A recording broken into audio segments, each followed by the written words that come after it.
estamos convirtiendo 5.000 autos mensualmente. Hemos llegado de nuevo a los niveles que se veían en el 2007. Es extraordinario, pero la pregunta que hago es, lamentablemente en las regiones no tenemos esa capacidad. Nos vamos ahora con Pedro Gamio Aita, especialista en temas de energía. Él está conectado con nosotros vía Zoom. Pedro, muy buenos días. Buenos días, Nicolás, a tus órdenes. Esta mañana en la introducción al programa hablé sobre el tema de por qué el reporte de Bloomberg nos pone donde nos pone. O sea, según Bloomberg, tenemos el combustible más caro de la región, el más caro de todos. Así es. Bueno, en realidad no ocupamos el primer lugar, ocupamos el segundo lugar, después de Uruguay, lo que definitivamente muestra que hay un problema interno que se tiene que resolver. Es decir, los precios están altos en el mundo, hay una crisis internacional, pero ¿por qué el Perú tiene que ser el segundo país más caro de la región en vender la gasolina, en vender los derivados del petróleo? Entonces ahí viene la reflexión. Hay distintas razones. Una primera razón es el estimado del margen de ganancia que se lleva el que marca el precio en el país. ¿Quién marca el precio? Petroperú.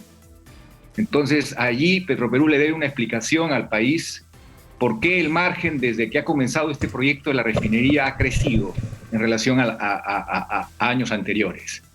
Y si ese margen es competitivo o no.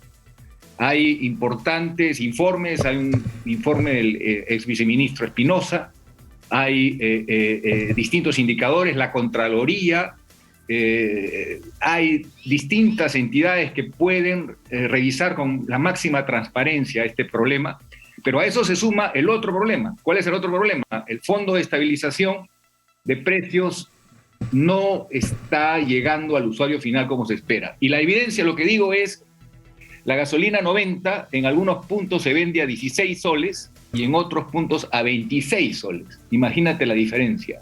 El caso del diésel se vende a 15.19 y en otros lugares a 20.97.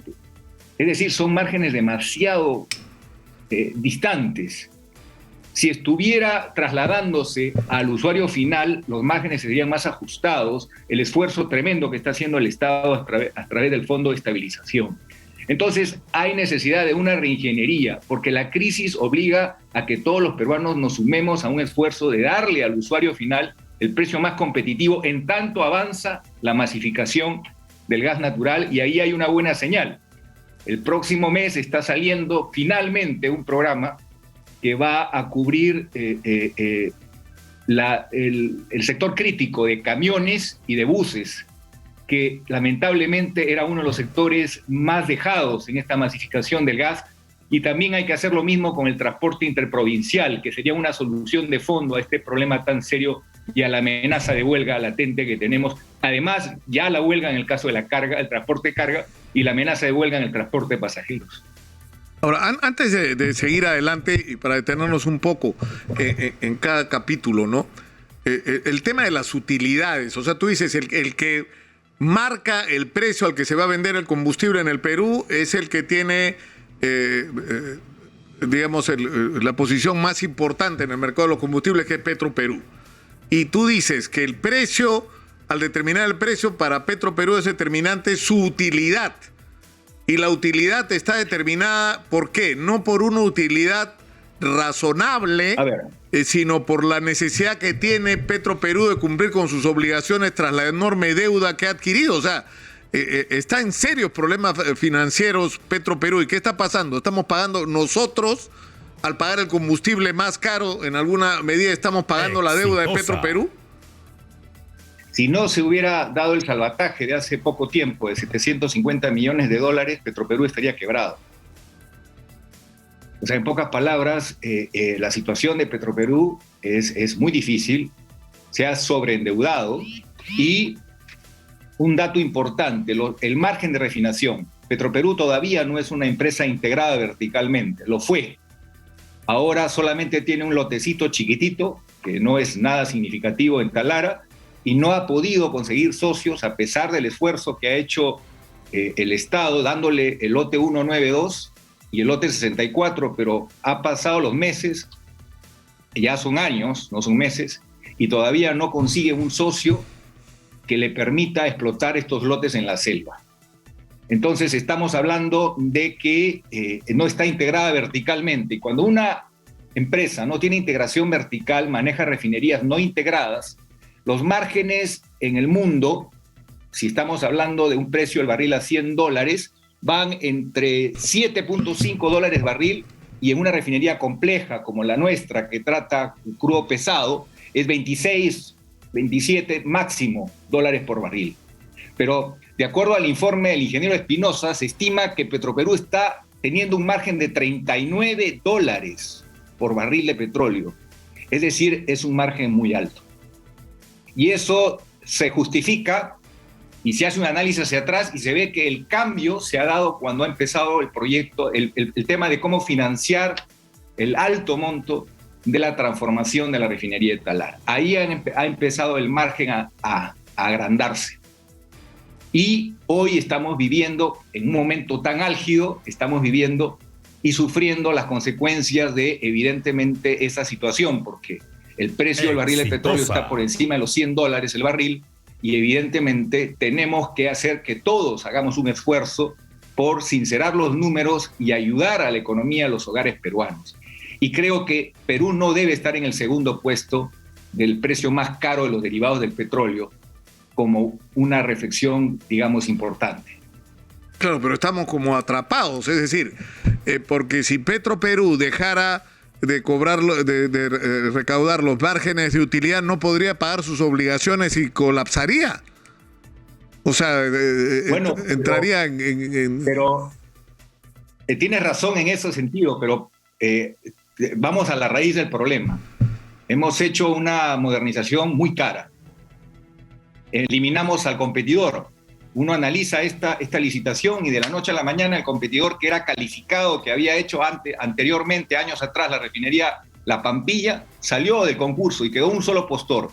La enseñanza dice que cuando hay un solo postor, los precios siempre son muy altos. Y esa es lamentablemente la lección que nos deja este proyecto. Otra enseñanza, ir al diésel como principal combustible del país cuando tenemos ya en el 2020, 2022, el gran reto de transformar la matriz, de diversificarla y hacer el protagonista el gas natural por razones ambientales, por razones económicas, por tener las reservas que nos permiten tener un escudo de protección, y apostar tantos recursos a una obra resulta anacrónico, resulta fuera de época. Pero lo hemos hecho tercamente, muy cara, fuera de época, y ahí está el resultado. Tenemos una deuda enorme y Petroperú está teniendo serias dificultades y le está trasladando al consumidor final, lamentablemente, esta situación. Claro, o sea, el tema lo hemos discutido en otras oportunidades, ¿no? Porque no es solamente por las circunstancias, es decir, nosotros tenemos gas natural, eso está claro, tenemos reservas garantizadas por lo menos por 25 años. Y la tendencia mundial, por el otro lado, es a reemplazar estos combustibles fósiles, ¿no es cierto? Es a nuevas formas ¿no es cierto?, de generación de energía.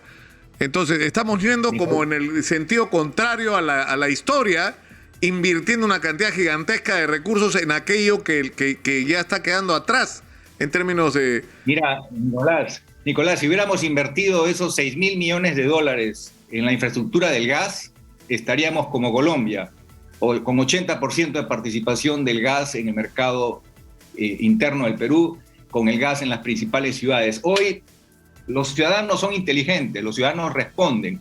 Tenemos ya al tope los talleres de conversión, estamos convirtiendo 5.000 autos mensualmente. Hemos llegado de nuevo a los niveles que se veían en el 2007.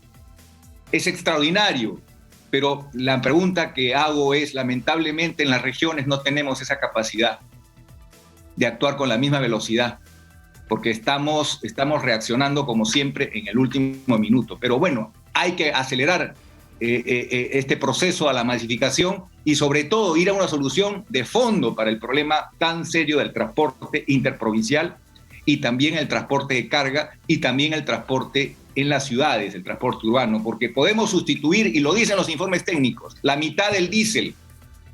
El combustible que más usa el Perú es el diésel, y no tiene por qué ser así, teniendo gas barato. El gas, el lote 88 es el gas más barato del mundo.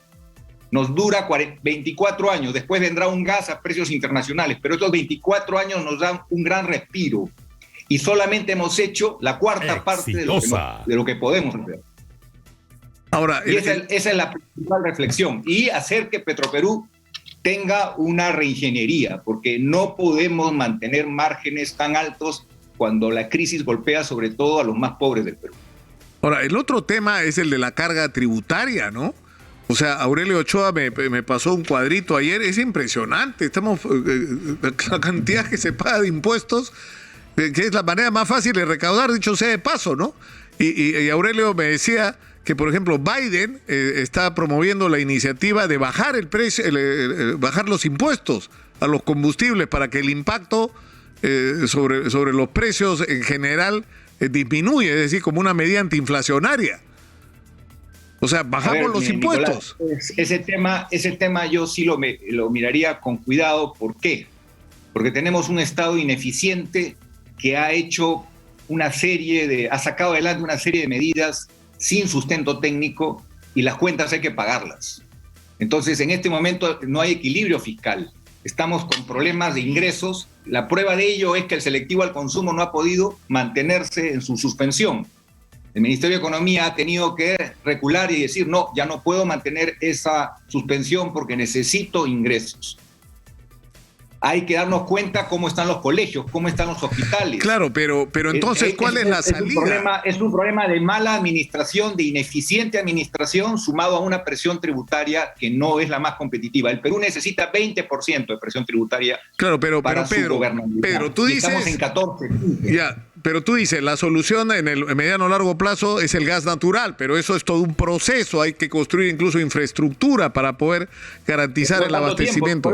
No tanto tiempo. Mira, este año estamos llegando a 185,000 conversiones domiciliarias, casi 1 millón de peruanos por año. Exitosa. Si se hacen las cosas bien, los datos muestran que esta no es una solución de largo plazo, es una solución que se hace realidad cada día.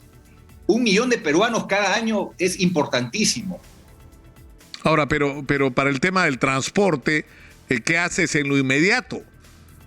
Porque el transporte, yo te hago la pregunta. Si tienes una huelga de transporte encima, técnico, ¿no? Podemos tener a fin de año 1,000 buses nuevos, movidos con gas congelado o criogénico, gas natural licuefactado, para todas las rutas interprovinciales del Perú. Podemos llegar a hacer una revolución del transporte, acabando con esa tragedia de 8 muertos por día, con buses nuevos que dan un mejor servicio, y los empresarios dedicados a este negocio van a tener una ganancia competitiva, y sobre todo los pasajes no se van a ir a las nubes como está ocurriendo hoy en el mundo.